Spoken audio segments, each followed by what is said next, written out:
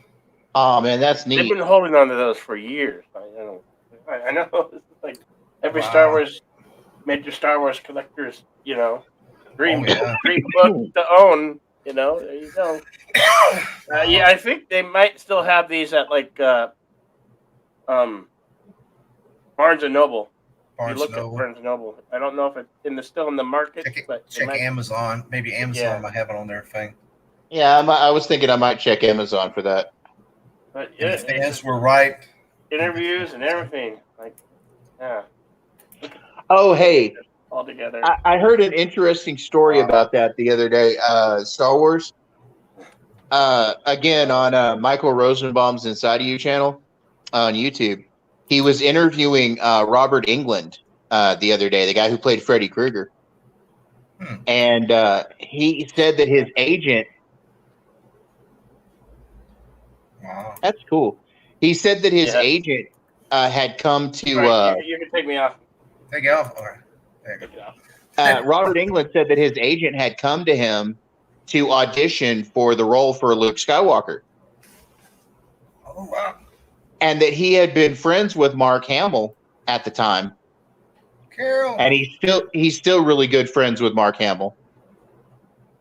And he said that, though he had to turn it down because he was working on some other stuff at the time, that he called Mark Hamill after he left the audition, and that's how Mark Hamill ended up getting into Star Wars, was because he called Mark Hamill and told Mark that he should go over and audition for the Star Wars movie. Cookies. What's up, Carol? I just thought that was an interesting story. Carol. That if it wasn't for Freddy Krueger, Mark Hamill would have never been Luke Skywalker. Wow. Never know these days. Wow, that's cool. Yeah, but going back to the Galactic Star Cruiser in Orlando, they're gonna the shuttlecraft in between Galaxy's Edge and the hotel, which is supposed to be space. It looks like a cheap version of a Motel 6 with no windows. Is a box truck. And it's like, I know nobody's gonna see it and all that, but they showed it. I mean, it's like it looks cheap and cheesy. I mean, can you imagine paying $6,000 for 2 nights and you're riding in a box truck behind a box truck? You're riding in a box truck to a glorified hotel, to a glorified Motel 6. Yeah, I mean, the inside of it looks cool, but it's cool, but it's not cool for $6,000 because they're looking at some of the features. Some of the features they got already in Disney World already and stuff. It's like, you got video game system that does the same thing. It's not like high tech. Some of the stuff might have been high tech 10 years ago, but now it's sort of outdated. It's sort of already outdated. And then you got the Captain, which is a blue version of Kathleen Kennedy. It looks just like Kathleen Kennedy, and the name is sounds like Kathleen Kennedy. It's Kathleen or something like that. That's the Captain, and you don't. I guess you have somebody sings at a bar, and but there's no other info. It's almost as bad as that. The episode when they fix what's her name with in the stomach. When they go to that bar, it looks like Blade Runner. It sort of looks like that. It doesn't look Star Warsy at all. And it's like, I don't know. And it's like, it's really weird how hit and miss Disney is with things. Like, they totally screw over Star Wars, yet they're doing really good with Marvel. It's like, how can you be so hit and miss? How can you? Well, because you got Kevin Feige. But the problem is, Star Wars, you got 2 great leaders, but you got a dictator over them it purposely screws them. Where Kevin Feige he's a genius, and he doesn't have nobody screwed.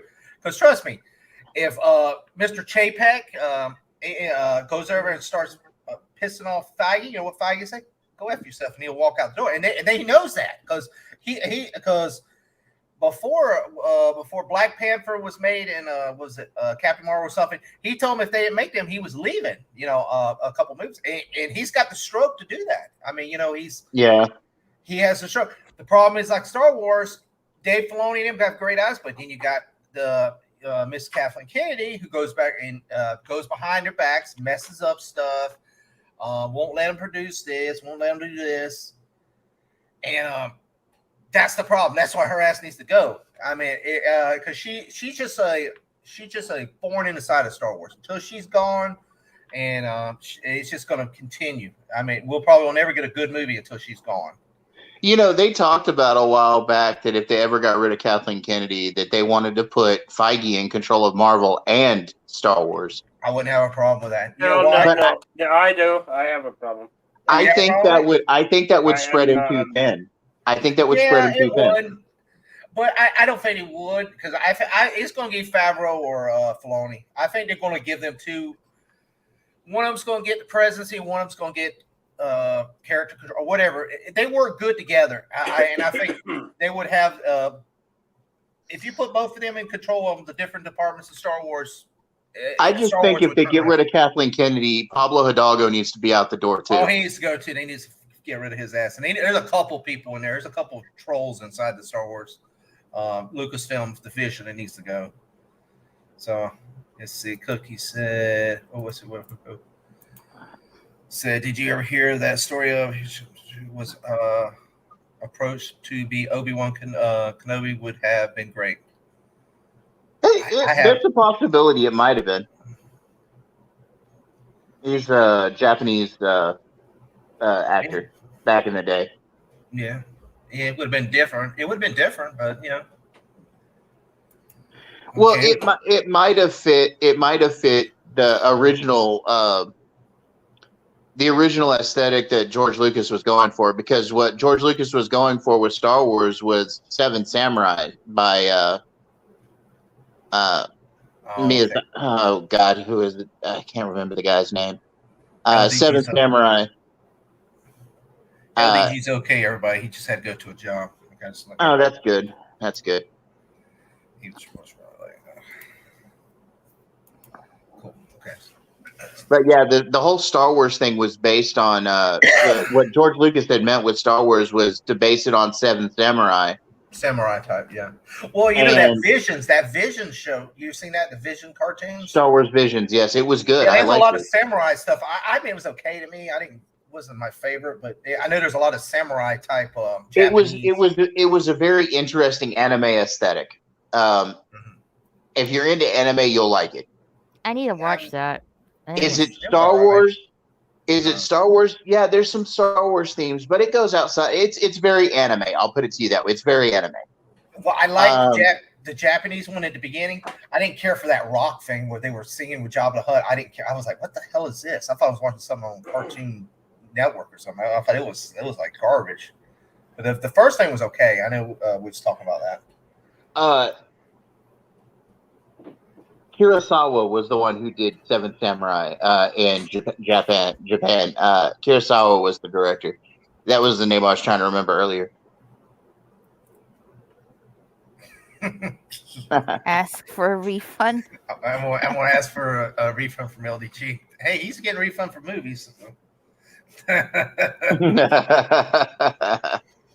But, and in America, Seventh Samurai was remade as The Magnificent Seven.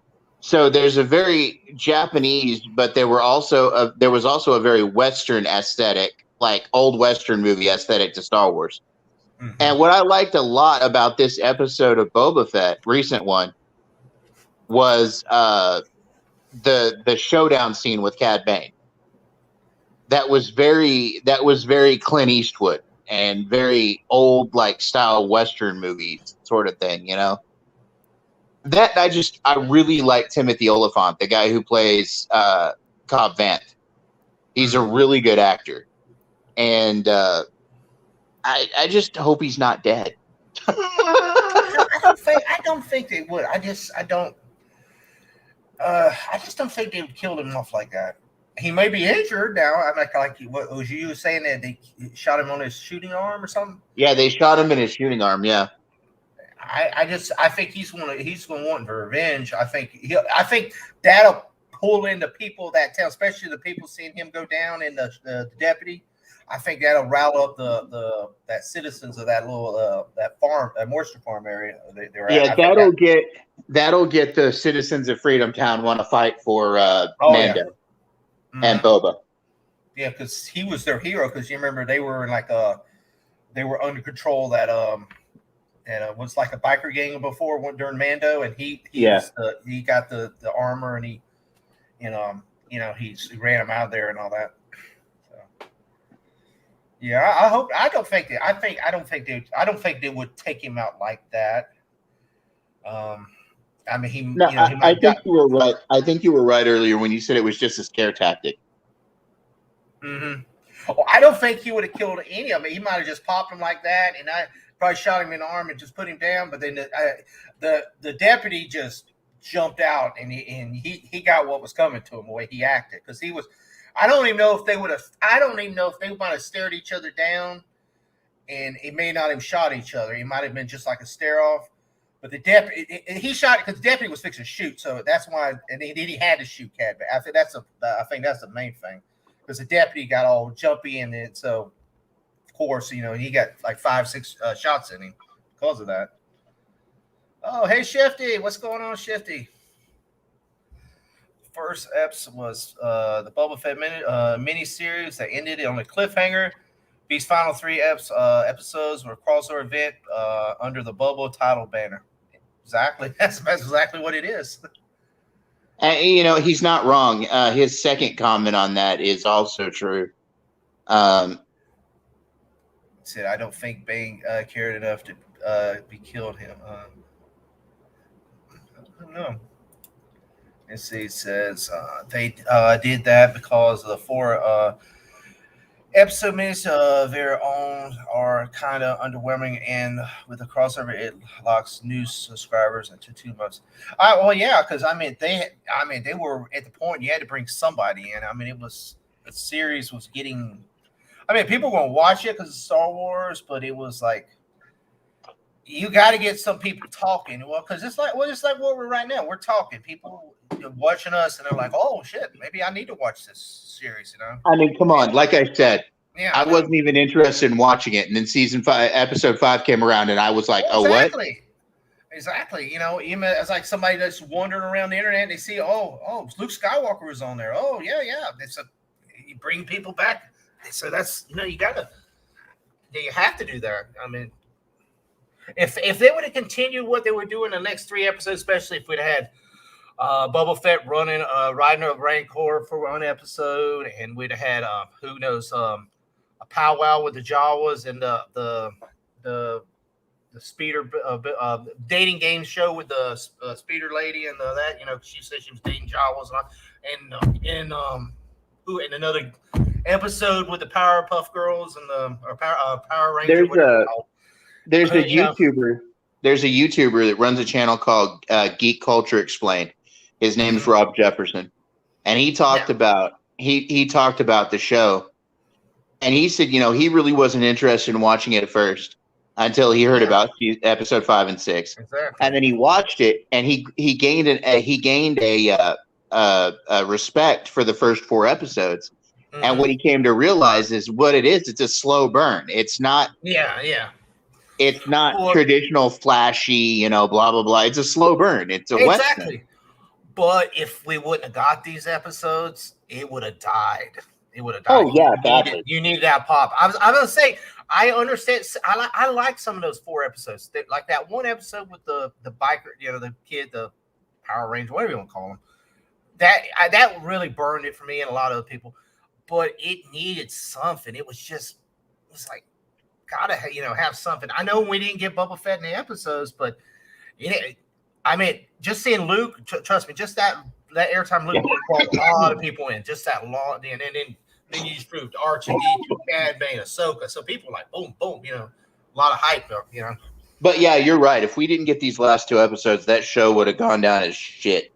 Well, that's what I'm saying. Could you imagine that episode with Luke? That would have been the Rancor Seabiscuit episode where we'd had him riding a Rancor around the canyon for 30 minutes. And, how many people would have came and said, oh, I want to watch this next show because, it'd been interesting for one episode. And, I'll go back and watch these 2 episodes. I would definitely go back and see these 2 episodes again because they were really good, But something like that, definitely not. Let's see. Give us I have now that we've come back around to this topic, I have an interesting thought about Mando, about Din Djarin. Mm-hmm. I think he's force sensitive. He could be. Well, there's 2 things that lead me to believe that he is. First of all, his deep connection to the child, to Grogu. Yeah, cookies. I'll get you. That's what we are, man. That's what we're 2:30 in the morning talking about Star Wars. I'll get you later, Carol. But no. For one, his deep connection to Grogu. Mm-hmm. And for 2, the Darksaber is a very hard weapon to control. Mm-hmm. And yes, the Darksaber is fighting him, but he's still somewhat controlling it.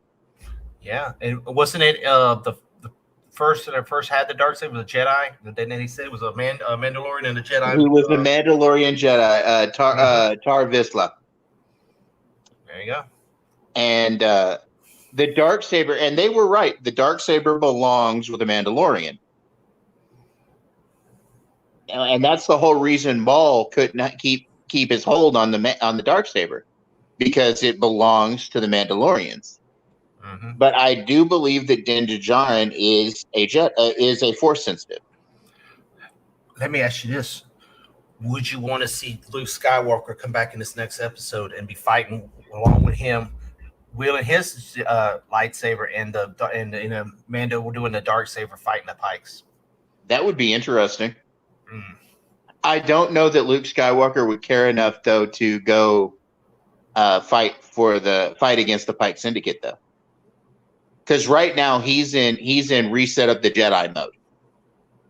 Yeah. Now the only thing that may pull him into the Pike Syndicate fight is because it's happening on his homeworld of Tatooine. Yeah. Tatooine is the center of the universe of Star Wars. I mean, it started there, and it is, and it ended there on like episode 9. I mean, everything has to do with Tatooine. But old, burned out desert planet. So much. Well, it's because the Hutts draw so much attention to Tatooine, dude. Yeah, I think Baby Yoda is going to pick Mando. And when he drops off Baby Yoda, he'll join in the fight. That's what I think. I was wondering, could we see Luke? I actually have a modified thought to that right there. I don't think that he's going to choose Mando necessarily, but I think if he chooses the lightsaber, Luke may take him to see Mando. I got an idea. Listen to this. And this goes back to, we might see Ben Solo and Han Solo. What if, this is speculation, everybody. So this is not facts, room. This is room, ain't room. This is just grains of salt all around. Grains of salt. This is mine. It's grains of salt. So it's not from the Hollywood Report. This is from the garage here, where I'm just thinking. If Luke comes back there and joins the fight, he chooses Mando, and Ben and Han show up there at the very end of it. Luke takes Ben with him, and he takes him back to the temple, and that's where they start from the temple. That could be. I personally, though, think that it will be a big loss if Grogu doesn't continue his training,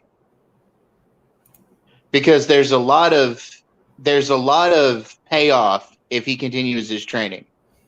He has the possibility to be not only a Mandalorian foundling, but also a great Jedi. And maybe one day he could wield the Darksaber. Could be. You know? Could be. Because he is a Mandalorian foundling. He is considered a child of a Mandalorian. Mm-hmm. So I can't. We always talk about this, like, because we're about Omega, possibly Mega, if that the lady the one he met the lady in the does the armor, if she's Omega, that somebody was I think me and Basco was talking about that the other day. But I was trying to figure how they're gonna because they really pushed Omega in that Bad Batch and in how she was tied to Boba Fett and he mentioned his name. It's like, how could they bring her in? And I was like, and then we was like, she might be there all along and we just don't know about it, yeah, she could be. Look, all of this is going to come together eventually. All of this is going to crash into each other. We just have to. Yes, Alyssa Milano had nice boobs back in the day, but the problem with Alyssa Milano is she's brain dead. Have you seen the stuff she records and puts out there? Dear God, she's a mouthpiece for the libtards. There's some movies out there. Where are you finding this stuff? I'm just curious. It doesn't start. You train for 4 years after that. Yeah, I don't know. That was just a throw in the dark thing. I really wasn't sure. What happened? Nothing. Oh. What? Yeah. Shifty. I wasn't sure. I'd have to get. Yeah, you were Ninja because I know they all know of the time frame and all that. I was I'm just trying to figure out what they might be planning. I'm probably way off, but I was just throwing that a shot in the dark there. There's a comment that went into it, all that. Yeah. I think Ninja was telling about us earlier. Yeah. Fuji say, go on. He wants to talk about the boobage. Give her boobage. I don't have no booby brace. I can't be like so tough. I can't put nothing on this. Yes, I completely agree, Shifty-gasm. But she was also stone fox cold crazy too. But at least she wore her crazy on the outside. Alyssa Milano just hit us with it in the last couple of years. What movie was it, Carol? No, I'm into the horror movies. I told you that, woman. What movie was it? It was a dark horror movie. He said,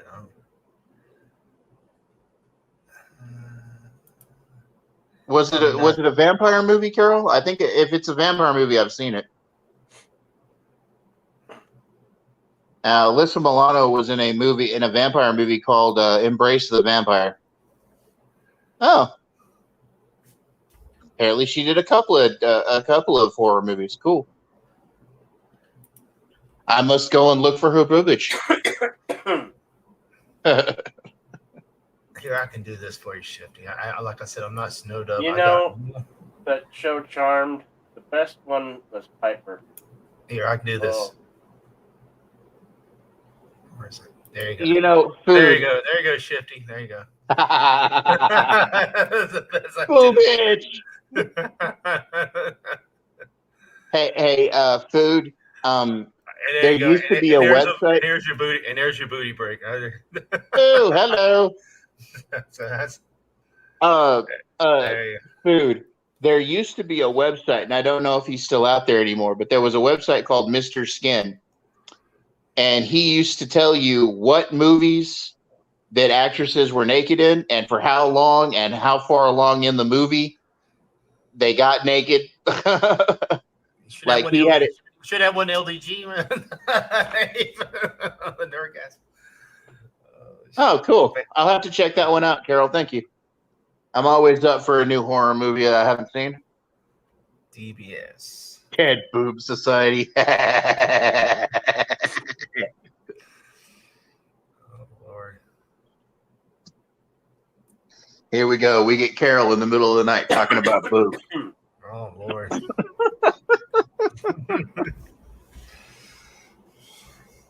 Carol, I didn't know you were that fond of boobs. Say it isn't so.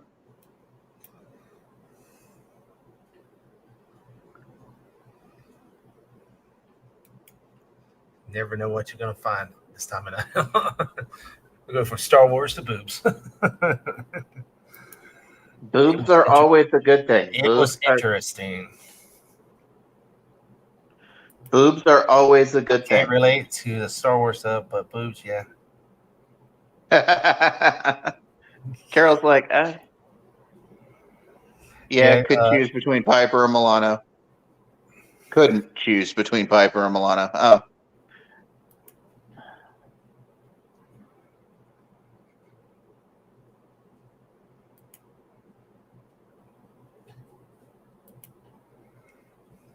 Got us off topic. Oh, that's interesting. It's got the kid. I'm looking up this movie she's talking about. Yeah. It's got the kid from the show Heroes in it. Oh my god. There's several movies with Christina Ricci's boobies in them. You should watch you should watch the movie Black Snake Moan. That's a lot of Christina Ricci boobage.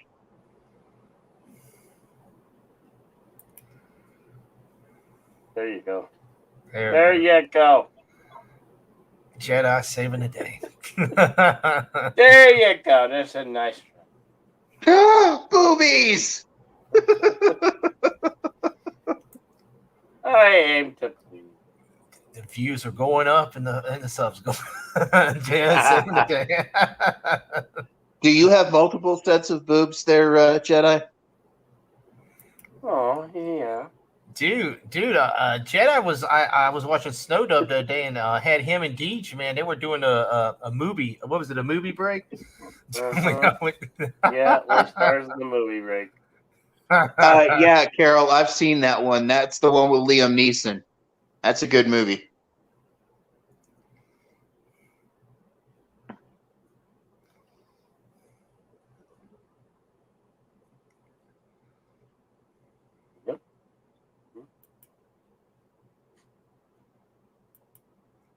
I love food is thanking you, Jedi.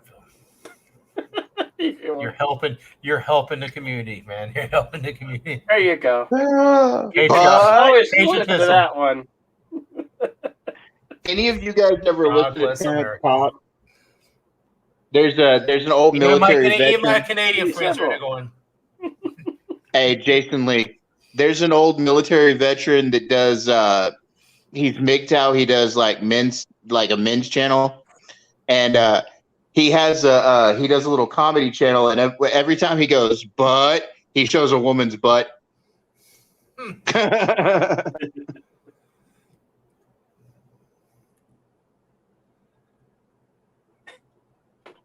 You're welcome, my love food. I aim to please.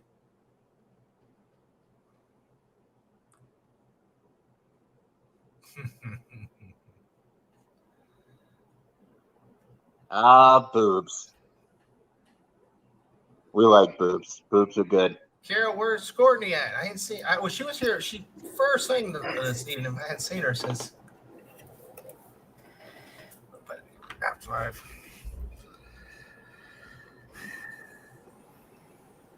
A wild Carol has entered the chat. That's because Carol, man. She hides behind that spork, you know. She always had that spork, you know, when she's in the chat. Yes, Carol, it is your turn to watch her. You must always watch Courtney. Why? Is she doing okay? No, we're just picking on Carol.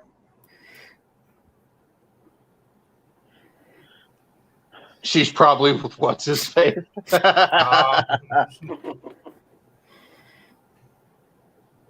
She's probably over there with whatever his face. You know, she's fine. Okay. Okay. Fork or knife. Fork, spoon, fork, knife. Yes, but if Carol's the knife, you're in trouble. Oh, she must be with watching the late night. No. I'm thinking of something else. Kai. It's Kai, whatever. Kai's on right now. Yeah, he comes on late at night.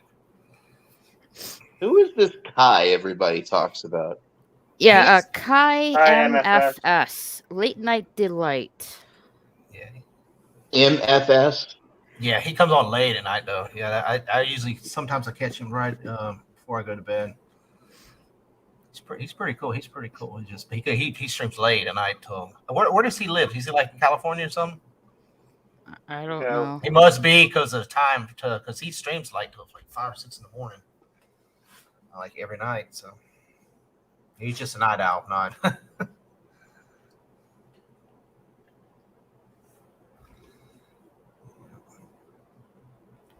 Okay, what did you say his channel was, Raquel? Hold on, I have it for you. Let me Yeah. put it in the private chat.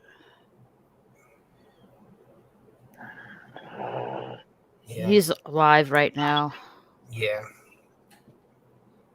Well, I'm gonna put the 10-minute warning in, guys, because we're probably 3. I'm gonna probably shut her down because I got to get up in the morning. So, I have stuff Anybody to else do got later any- today. anybody else got any things? Any boo comments or anything else? Bring them now, guys. I got links in the chat. Everybody was in there earlier. Raquel, tell everybody about your channel. Carol doesn't have a channel, but you can find her on Instagram if you want. Instagram. She don't have a. She just got a YouTube channel, but no content. Is that what it is? Yeah, that's Oh, okay. basically it. Yeah. Everybody who has a name has a channel. You Just She don't doesn't want content. to. You can have So playlists on your channel. Yeah.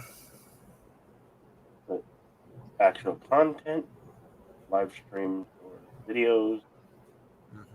That's up to the individual. Start off a little bit and then grow and grow and grow. Yeah, it's because most people are growers, not showers.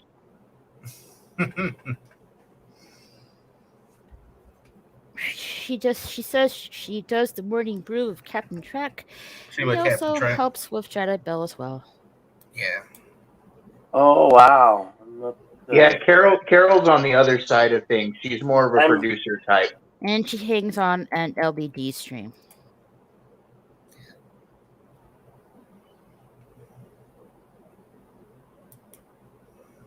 We'll get her going. We'll get her channel going. And yeah, also hang on, Darius is. This is Boo 10-minute warning. Yeah, here's Carol's I know. Cookies Instagram if you want to follow her on there. I'm halfway to 700. All right. Currently at right. Yay. Jedi, how much you got? How many you got now, Jedi? 650. Nice. 16 Awesome. more, and I have to endure a Twilight thing. That's What right, do you- Carol's Cookies. At 666. What do you got to do now? If you get, what do you got to do when you got 7? I know you and Deej and all I had all the bets promised going. the audience I would watch damn Twilight. You're welcome, Carol. Damn Twilight movie. If you get Twilight when you get 700 subs. No, 666. For torture. Okay. When I get the number of the beast. When you get number of the beast. Oh, okay. Yeah. Woohoo! Carol haunts channels. It's only Oh, 16, Carol- I'm 16 She away doesn't haunt from my that. channel. She doesn't come on to mine. Come on, guys. Let's get Jedi Bill You're up there. I'm a little Give something offended, to- Carol. Yes, let's prop up Jedi Bill's channel. Yeah. He's not feeling good, but that just add to the torture, right? Ow. To me. I always not endure. I always endure. Okay, I'll put your channel up in there too. When you doing another watch party, Raquel? Sometime next week. I'll be busy this weekend, so What movie? What's the next movie y'all plan on doing? Karate Kid. Oh, the first one? Yeah, 1 and 2, yeah. Okay, the original, not the Jackie Chan one. Okay. Oh no. You gotta do 1, 2, and 3. Yeah, Raquel's trying to work up to where she can watch Cobra Kai. Yeah, but Oh, it's I'm gonna good. be busy this weekend, so it'll have to be next week. Cobra Kai is good. You haven't seen Cobra Kai at all? None of them? No. Oh, you got to. You got to. Go ahead and watch all. Go watch all 4 of the Karate Kid movies. Then start on watching. Go on Netflix and watch season Cobra by Kai. season. It's awesome. It's awesome. I binged. Everybody kept telling me about it, so I finally got on. I got Netflix and I binged the first 3 seasons in like 3 days. It took me like 3 days to binge all 3 seasons. What's your favorite season? What's your favorite season of Cobra Kai? 3. This season was good. The 4th season was good, but it wasn't as. I like the 3rd and the. I'm trying to think. The 3rd one was good. I really liked the 3rd one, but What's I mean, interesting? the first one was great because I mean it was just holy crap. You hard to believe, and the first one going in the it's hard to say because I mean it was. I mean I. You know what the best? What is it? You know what the best part of that show is? It's not being interfered with at all by Netflix. No, that's because Sony. And the 2 main actors are the producers for the show. And another thing, they got all of those characters back from the original movies. It's like, except for Mr. Miyagi. I mean, and they still put him in it. Like I'm spoiling for Go, but all the characters, they got back. So that's just amazing. You for that movie being made in the 80s and you're allowed. I'm looking forward to season 5. Season 5. How many seasons do you think they're gonna make? 6? They'll make 7 seasons. They've got enough stories for 7 seasons. 7. Okay. And then they're going to start doing spin-off shows after that. Oh, really? Yeah. The storyline for Cobra Kai will be done after 7 seasons. That's what Robert Common's saying. Well, this ain't spoiling it. Do you think they're gonna that reboot Karate Kid? Do you think they're gonna try to put them in there? I mean, no. Okay, thank God. No, but I hope not. The interesting part of that is one of the executive producers, besides Ralph Macchio and William Zabka, the other executive producer on this show is Will Smith, which his son was in the remake with Jackie Chan. Yeah. But Ralph Macchio and William Zabka have already come out and said that they're not going to have anything to do with that remake. Yeah, because it has nothing to do with it. It's now Julie from the next Karate Kid, she may show up. Hilary Swank's character. Mm-hmm. She's a possibility. It's part of Miyagi verse, but it's the 4th film. Even though a lot of people don't like the 4th film, it's still part of the Miyagi verse. That's the thing. Now, they're saying that season 5, the guy who played Mike Barnes, Sean Kanan, he's really strongly hinting he's in season 5. Yeah. Season 5's in the bag already. It's finished. Yeah. They just don't want to drop it. Yeah, they don't want to drop it too close to where they dropped season 4, though. So we may get it like halfway through this year. But they're already starting to work on season 6 already. Yeah. That's why I hope they bring Hilary Swank in there. I hope. I meant a lot of people's like, oh, but I want them to include that 4th film in there because I mean it is his. That's the last one with Mr. Miyagi in it. So I want them to somehow tie it together. But it's just amazing how they got all those characters back and the stories have been really good. I mean, that's the thing. Yeah. Oh, here's another thing. Would you rather them drop them week by week or just binge it? How would you like? I prefer binging it. Because that show is set up for you to be able to binge it. Because if you had to wait week to week with that show, I think a lot of people would lose interest. Because that show is like each one of those seasons is like a movie. If you catch my meaning, like each one of those seasons is set up like a movie. It's a very compact timeline. It's very if people had to wait week to week with that, I don't think it would do as well as it's doing. Probably not. But I tell you though, man, after watching that, binging all 3 of those seasons and having to wait for that 4th season, I was like, man, I'm ready to watch. It's like now, I binged that 4th season, and I'm like, and I know they got it out there. I'm like, man, I'm ready to see it.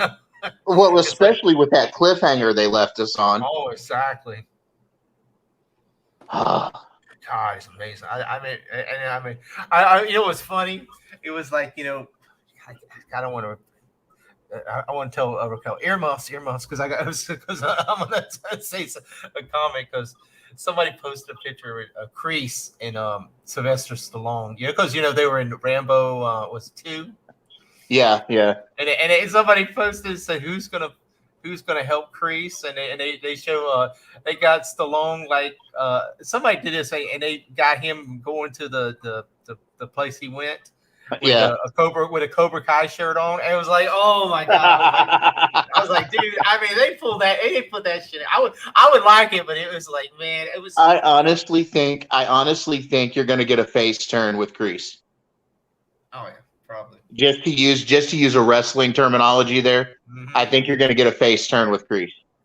Yeah. I think he's changing. I think the reason he's changing is because of Tori. Yeah. He honestly cares about Tori. I think there's still something behind that, and I'm still like Miguel's dad and all that. I mean, I want to see. There's got to be some kind of real big cliffhanger that we just don't know about yet. It's just there's a lot. This next season, season 5 is not going to probably be any kind of tournament. This is probably going to be building for the tournament. Because you know how they do, what was it? Yeah, this is going to be building for the return of Miyagi-Do.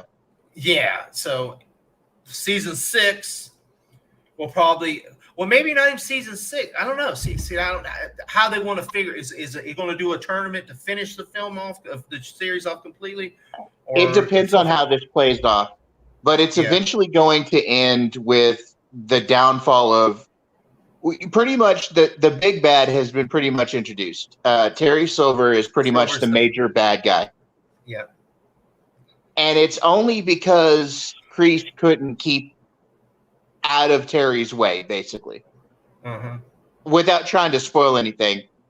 Yeah. That's Kreese's fault. That's Kreese's fault. It's hard not to spoil anything because this is such a great show, man. But that's Kreese's fault. You have to agree with me.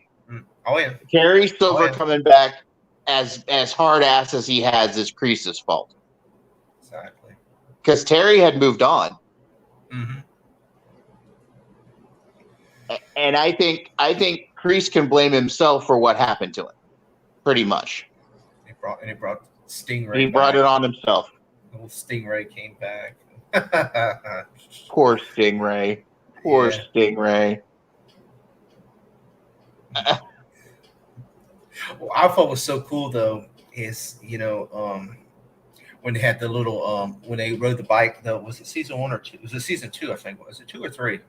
When they went on the little trip with the bikes and all the old Cobra Kai guys and the season 2 and the one guy actually died like a couple of weeks after they aired it or something. Yeah, I was like that was so cool because they actually and it was like they had a big memory of him and all that.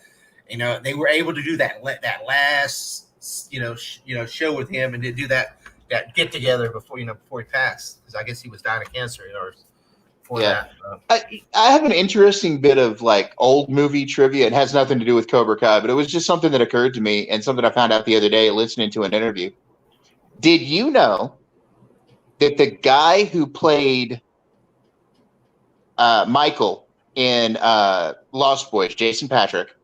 Uh-huh. Did you know that his father was the guy who played Father Karras in The Exorcist? Uh-uh. Jason Miller was Jason Patrick's dad. Wow. I didn't know that. Yeah, I found that he did an interview. Jason Patrick did an interview with Kiefer Sutherland on Michael Rosenbaum's channel. And they did an interview together with Michael Rosenbaum, and he was talking about, Jason Miller was his dad. So the guy who played the young priest, Father Karras, that died in Exorcist, was the father to the guy who played Michael Emerson in The Lost Boys. Wow. And on his mother's side of the family, on Jason Patrick's mother's side of the family, you know who his grandfather was?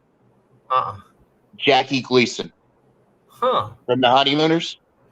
Mm-hmm. Yeah. Wow. So that guy, like, I didn't know until like a few days ago, that guy was like Hollywood royalty. Wow. Small world. Now, you know, we all knew Kiefer Sutherland was, because of course Donald Sutherland was an actor. Mm-hmm. But like, no, but Jason Patrick, who knew that there were so many actors in his family? It's crazy. Exactly. Well, guys, I'll be here all night because I could be talking about. So we started Cobra Kai. We'll be on there for 2 hours talking about that. Yeah, man. 3 o'clock. What? Let everybody go. Shout out your channels. Well, Ed, go. I got there's your. like if everyone wants to rate these two channels, they're on right now. We got Kai MFS, and we also have Beat Video going on as well. Yeah, everybody check out Kai. Kai's Like really I cool. said, you can check me out with Bro Dan and Raquel at the New Crew over on Bro Dan's channel. Okay. We're usually on 2 or 3 nights a week. What time you stream? Well, most of the time we're on around midnight, but here recently, Bro Dan's been trying to get us on earlier at night. It's around 4 or 5 o'clock in the afternoon.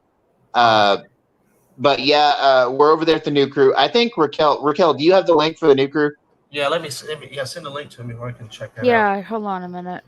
Yeah, check it out.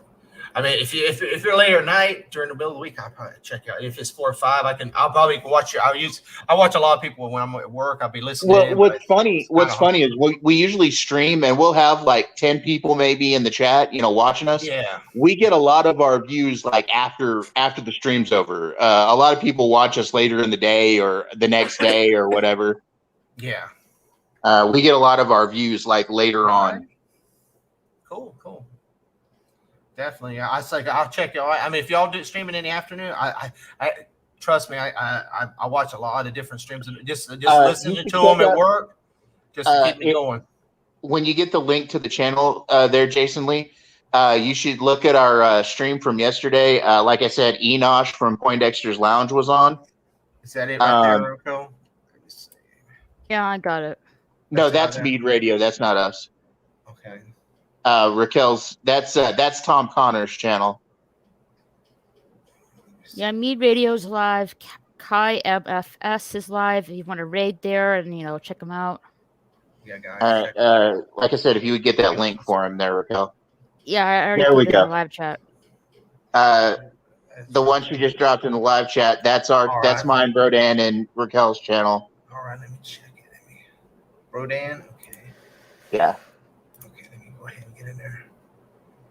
You'll also sometimes catch me over at Darius Munchausen's channel. Mm-hmm. I've been with Raquel. I've been with Darius Munchausen. Sometimes you'll catch me with. Well, I think I might try to come and hang out with you more, Jasonlee. Yeah, I mean, definitely. I'm a lot of the time I'm over at LDG. Well, here recently I've been with LDG. Sometimes I'm with Jedi Bill. I've been with Captain Trek a couple of times, so I'm kind of all over the place. I kind of guest star in a lot of spots. And later this month I'll be starting my own channel, so you'll be able to catch me there. Let me see if I can think of. Can't really think of much else I do. Karaoke coming up tomorrow night. Late night karaoke. Doing karaoke tomorrow night, Jedi? Yeah, probably. All right. Yeah. I got to get on there and sing with y'all sometime. Oh, Carol, what does Snow Dog do? I might run people off, but I'll try.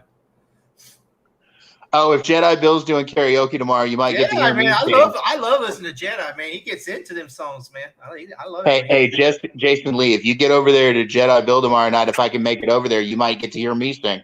All right, I'll definitely. I'll check it out. I love Jedi. He gets into them, man. I get playing some of them. Hey, Jedi's good.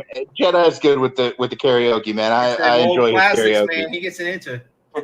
I'll tell you another person that's really good to watch is because Chris Knight, because he used to do that. I guess he used to be, he used to be did like weddings and different parties.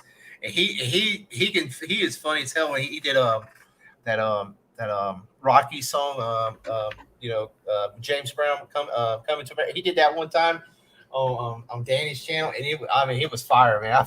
He said it just like James Brown. But yeah. Okay, I got Brodan. This channel right here, Brodan. I got that. Okay, so I subbed to that one. Okay. Yeah, Jasonlee, if you happen to check out, like I said, the episode we did last night, Enosh from Poindexter's Lounge came on. Don't start at the start, but like halfway through, about the 2-hour mark, you'll hear me and Enosh chatting about Star Wars. Nice. We had a good long conversation about that. Cool. Definitely. And of course, we got our good buddy Darius Munchausen.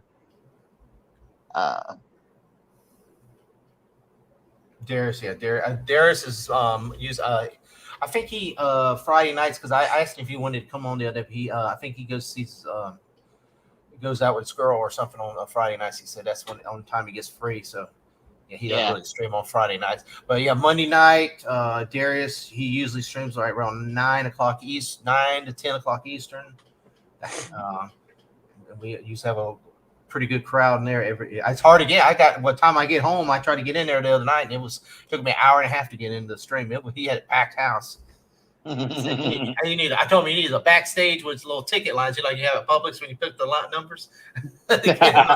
He needs a little clicker. He's a little quicker. He's growing big. And so I say, everybody check out Jedi tomorrow night. Would you say about midnight Jedi Eastern time? You said, Kieran? It will be about 11:30. 11 o'clock, 11:30 Eastern time. I won't be there, unfortunately. I'll have to skip it. Okay. I'll definitely try to be there. And, guys, check out. Let me try to say who else is trying to. This Sunday, we got the Chris Knight's Chaos Central. We got the Boba Fett round table. There's 2 of them. I'm on the second one, but then Austin's on the first one. Ninja's on the first one. I think Anzo's on the first one. Danny's on the first one. Baskar, he's on with me on the second one. Shellback is on the second one. Number 1 lives sometimes, and I'm trying to think who else sometimes. And Eli Hu. He's over there sometimes on there also. So check that out, guys. It's on Chaos Central, Chris Knight's channel also. And trying to think what else. Wednesday night, Basco show, The Hangout. We use there, and where we talk. At least Darius shows on a Monday night. Next week, I might have a new show.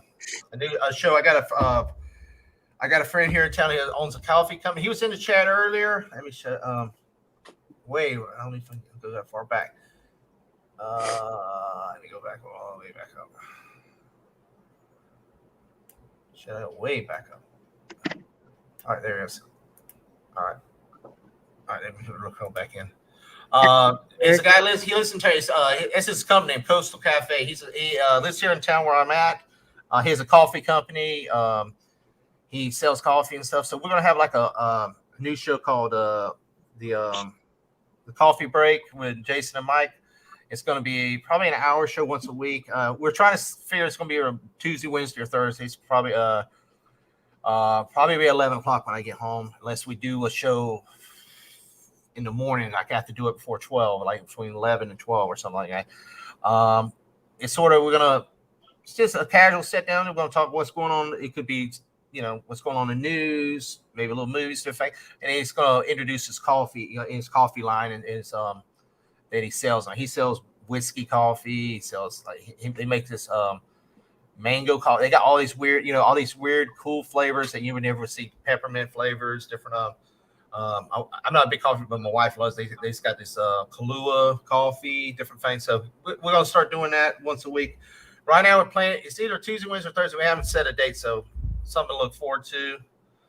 And I got a wrestling stream. I got my my other co-host on that. Was planning on doing it tomorrow, but he's been under the weather, so it may be pushed back to next week. And also got the I got a rock rock metal stream that I got interview a band here in town.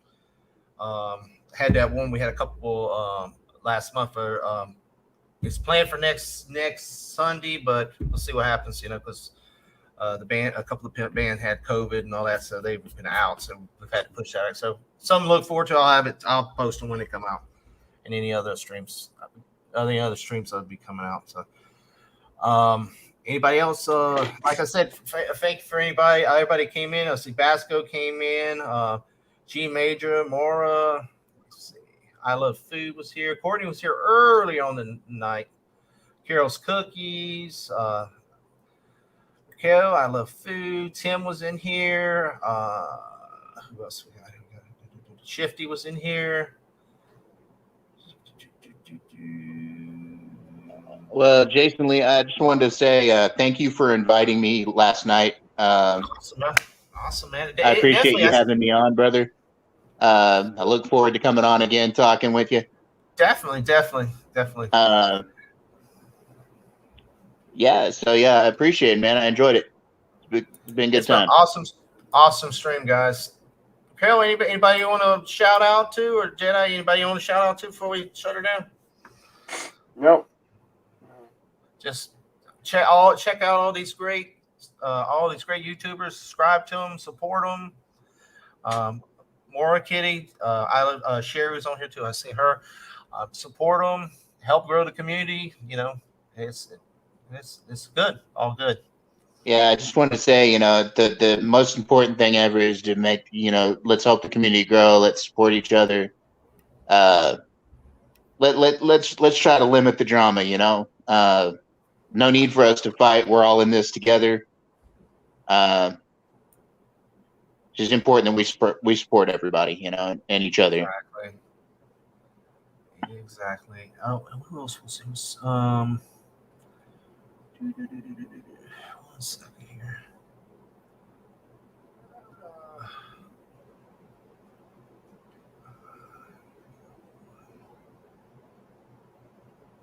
Comments. We had. Where was that? Right here. I had the Darkness Under the Wind. He was also here tonight, and I put his YouTube channel up in the thing too. Also, if I can check out.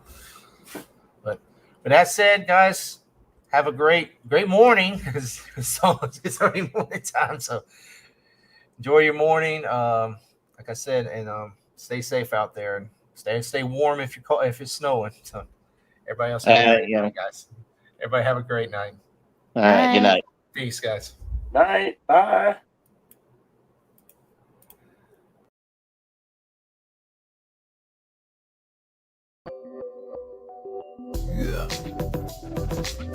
Yeah.